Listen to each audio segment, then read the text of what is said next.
पति राघव राजा राम पतित पावन सीताराम।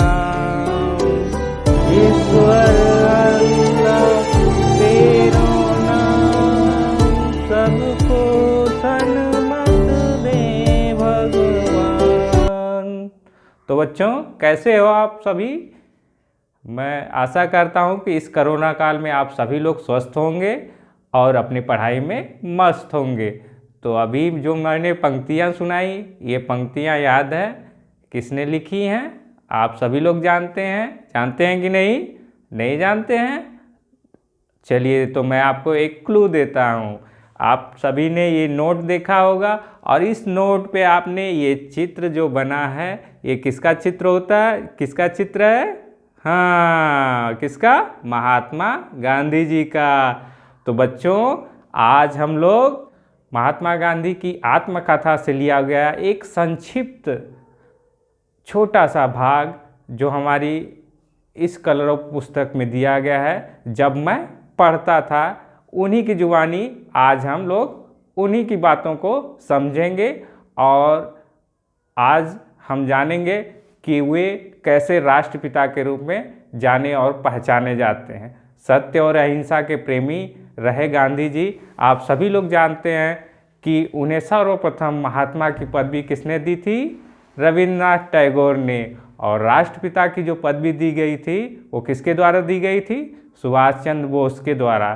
तो वो इतने बड़े महान कैसे बने, उसका एक संक्षिप्त विवरण उन्होंने अपनी आत्मकथा में दिया है, जिसका विवरण हम जब मैं पढ़ता था नामक अध्याय में जानेंगे। तो आइए बच्चों, चलते हैं। गांधी जी ने अपने जीवन काल में क्या क्या अच्छी बातों को कैसे सीखा, उन्हीं से सुनते हैं। आइए बच्चों, मैं मोहनदास करमचंद गांधी, मेरे पिताजी का नाम था करमचंद गांधी। वो जो थे वो राजकोट में दीवान थे। वो स्वभाव से बहुत ही साहसी, उदार व्यक्तित्व वाले व्यक्ति थे।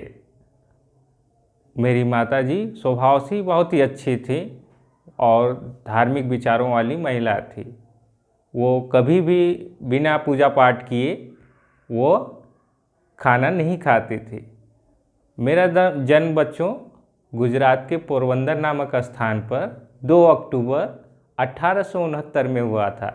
बच्चों, मुझे याद है कि जब पिताजी पोरबंदर से राजकोट गए थे तो उस समय मेरी उम्र 7 वर्ष की थी और वहीं से मैंने बच्चों हाई स्कूल की परीक्षा पास की थी।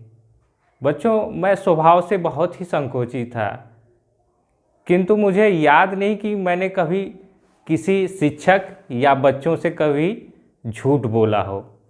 एक बार की बात है बच्चों, मेरे पिताजी बाजार से एक किताब लेके आए जिसका नाम था श्रवण प्रीत भक्ति। बच्चों, इसे मैं बहुत ही शौक़ से पढ़ता था और शौक़ से पढ़ने के कारण ही मैं मन ही मन ये मानता था कि मैं आगे चलकर श्रवण कुमार जैसा ही बनूंगा। और मुझे याद है कि उन दिनों बायोस्कोप के माध्यम से हमने श्रवण कुमार और उनके अंधे माता पिता की हमने तस्वीर देखी थी। तो मन में हमेशा ये बना रहता था बच्चों कि जब मैं बड़ा हो जाऊंगा तो मैं अपने माता पिता का उन्हीं के तरह सेवा करूंगा। और बच्चों, इसी के साथ एक नाटक जो मैं हमेशा देखना चाहता था वो था सत्यवादी राजा हरिश्चंद्र। ये नाटक मेरे जीवन में और मेरे मन मस्तिष्क में इस तरह से बैठ गया था कि मैं सोचता था कि जीवन में लोग क्यों न सत्यवादी बने। और मैं ये अपने मन में ही ठान लिया था कि बच्चों, कोई भी कष्ट, कितना भी कष्ट मेरे जीवन में आएगा, मैं कभी भी सत्य का साथ नहीं छोड़ूंगा। बच्चों, एक भूल की सज़ा मैं आज तक काट रहा हूँ। पूछोगे क्या?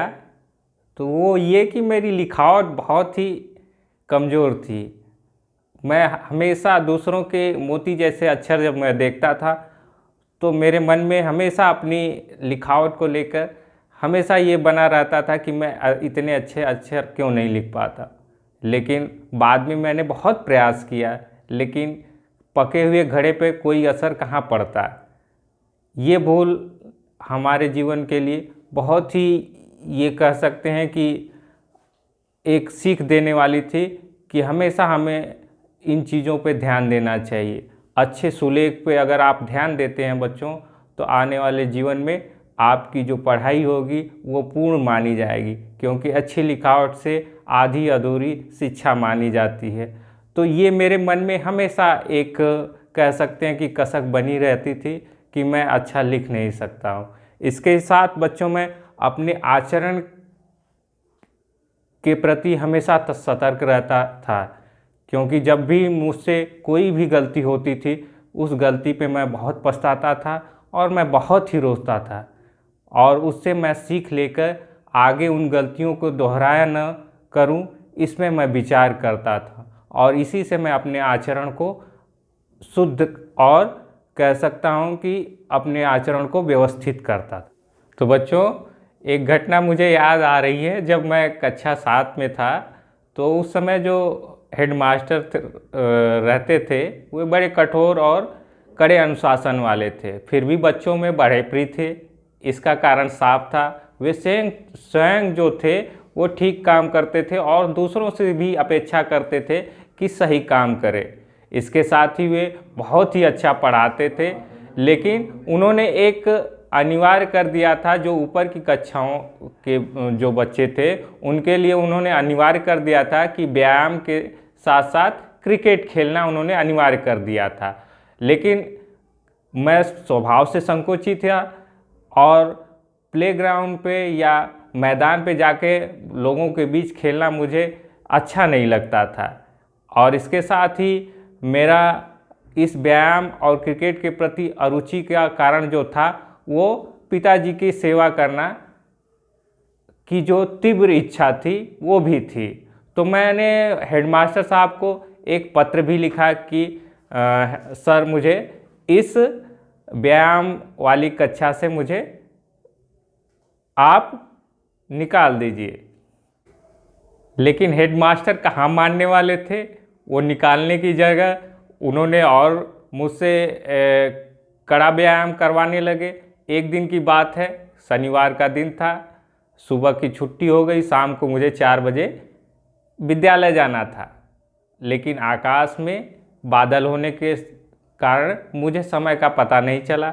दूसरे दिन जब मैं गया विद्यालय, तो व्यायाम न पहुंचने पर हेडमास्टर ने मुझे कारण पूछा, और जब मैंने कारण बताया तो हेडमास्टर साहब को मेरी बातों पे विश्वास नहीं हुआ।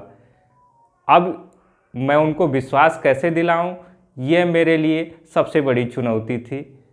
लेकिन हेडमास्टर साहब को मैंने समझा नहीं पाया। लेकिन हेडमास्टर साहब कहाँ मानने वाले थे।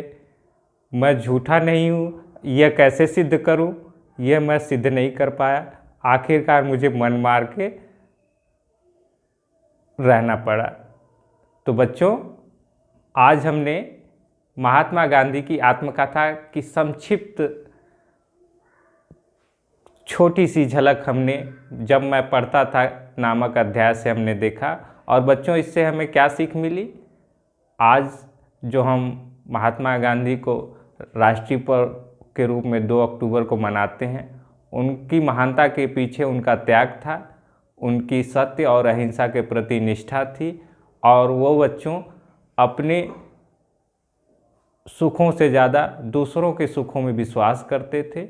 उन्होंने अपने जीवन काल में बहुत ही परित्याग किया था।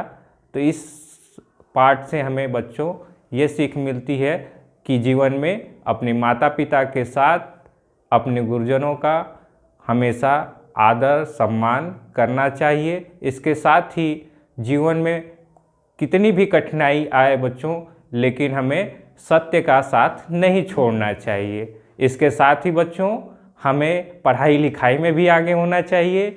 उन्होंने बताया कि अच्छी लिखावट के साथ साथ अच्छे आचरण को हमें धारण करना चाहिए, और आचरण के साथ साथ बच्चों पढ़ाई में के साथ साथ हमें व्यायाम, स्वस्थ, क्योंकि स्वस्थ शरीर में ही स्वस्थ मस्तिष्क का निवास होता है। तो जब तक हम व्यायाम नहीं करेंगे और अपने शरीर को शुद्ध नहीं करेंगे, हिष्ट पुष्ट नहीं करेंगे, तो हम बच्चे आगे नहीं बढ़ पाएंगे। इसी के साथ बच्चों अगली कक्षा में हम मिलते हैं, तब तक के लिए जय हिंद।